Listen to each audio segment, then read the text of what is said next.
नहीं की सुनवाई। कोर्ट पहुंचा पीड़ित परिवार, 10 दिन में आरोपी के खिलाफ एफआईआर करने का आदेश। रोहिणी बेगमपुर थाना अंतर्गत जैन नगर इलाके में एक प्लाट में पानी भरे होने की वजह से 3 वर्षीय बच्ची की डूबने से मौत के बाद पीड़ित परिवार ने बेगमपुर थाने में की थी शिकायत। पुलिस ने नहीं की कोई सुनवाई। पीड़ित परिवार ने खटखटाया रोहिणी कोर्ट का दरवाजा। मिला इंसाफ कोर्ट ने बेगमपुर थानाध्यक्ष को 10 दिनों में एफआईआर करने का दिया आदेश। दरअसल मामला रोहिणी के जैन नगर इलाके का है, जहां 3 साल की मासूम जानवी घर के बाहर खेल रही थी और कुछ ही देर में लापता हो गई। परिवार ने ढूंढने की बहुत कोशिश की पर नहीं मिली। फिर क्या था? परिजनों ने तुरंत ही 112 पर कॉल कर पुलिस को सूचना दी। 1 घंटे बाद पता चला कि उनकी मासूम बच्ची घर के पास पड्डी ढे खाली प्लाट में भरे पानी में डूब गई।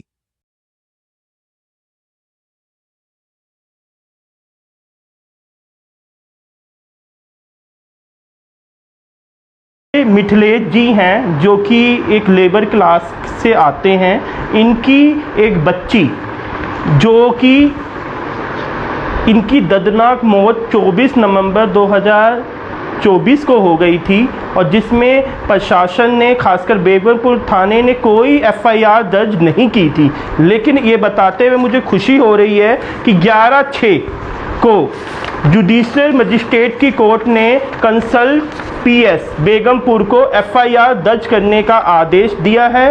ये आदेश बेगमपुर थाने को दिया गया है, जो कि पुराना सेक्शन 156(3) और अब जो नया हो गया है 175(3) बीएनएस के अकॉर्डिंग ये ऑर्डर दिया गया है ताकि पीड़ित परिवार को न्याय मिले। और मिथिलेश जी का ये कहना है कि और भी किसी बच्ची के साथ ये हादसा ना हो और इसमें हमने इस केस में जीत हासिल की है। 24 नवंबर 2024 का है। जैन कॉलोनी है, रामा विहार के पास है। वहाँ पे एक 3 साल की जो बच्ची थी, वहाँ पे एक हजार गज का एक ग्राउंड सा है। वहाँ पे जिस जमींदार की वो ज़मीन है उसमें सेफ्टी के कोई भी चीज़ें नहीं लगाई है और उसमें पिछले कई सालों से पानी भरा है। स्थानीय लोगों ने कई बार शिकायतें की थी। तो 24 नवंबर 2024 को एक बच्ची जो मिथिलेश जी की हैं, वो खेलते समय वहाँ गई और शायद उसका पैर पिछल गया और वो गिर गई। उसके बाद होता क्या है, मिथिलेश जी को पता नहीं चलता है। वो पीसीआर को कॉल करते हैं। थोड़ी देर के बाद पता चलता है कि ये बच्ची गिर गई है। तो ये वहीं पे जाके प्लॉट में छानबीन करते हैं। वहाँ पे बच्ची मिलती है, उसको उठा के वो लेके जाते हैं अम्बेडकर हॉस्पिटल सेक्टर 15 रोहिणी में। वहाँ पे डॉक्टर उनको उस बच्ची को मृत घोषित कर देते हैं। उसके बाद ये मामला जाता है पीएस बेगमपुर के पास, जिसमें लापरवाही का मामला बनता है, गैर इरादन हत्या का मामला ये बनता है। लेकिन पुलिस वाले, क्योंकि ये एक लेबर क्लास के हैं और गरीबों की कोई सुनवाई नहीं होती है, ये बहुत थाने जाते हैं, एसीपी ऑफिस जाते हैं, एसीपी के पास जाते, कहीं इनकी सुनवाई नहीं होती है।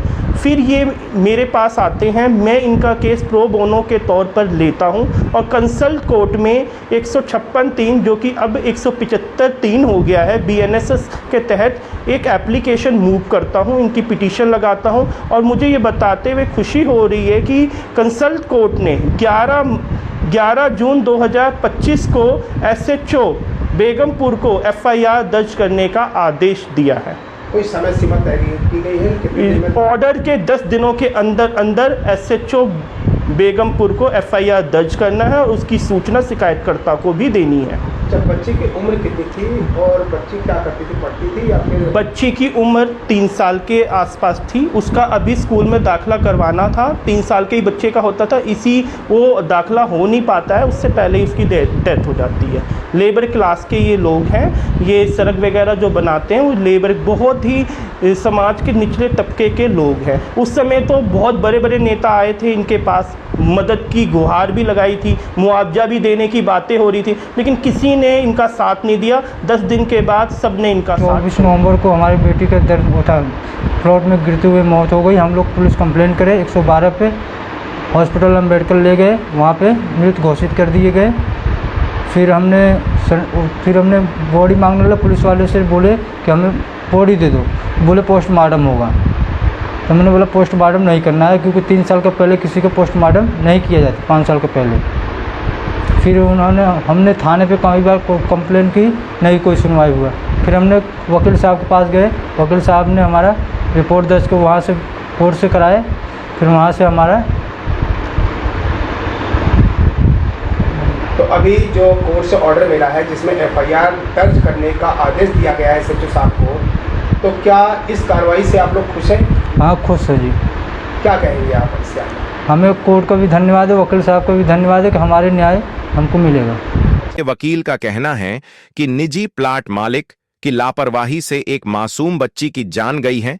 माननीय कोर्ट ने इस बात पर मुहर लगाते हुए माना कि प्लाट मालिक के लापरवाही की वजह से 3 साल के मासूम की मौत हुई है, जिसका उत्तरदायी प्लाट मालिक है, क्योंकि उन्होंने कई वर्षों तक अपना प्लॉट को खाली छोड़ उसमें पानी जमा होने दिया था, जिसके वजह से अब इतना बड़ा हादसा हुआ है।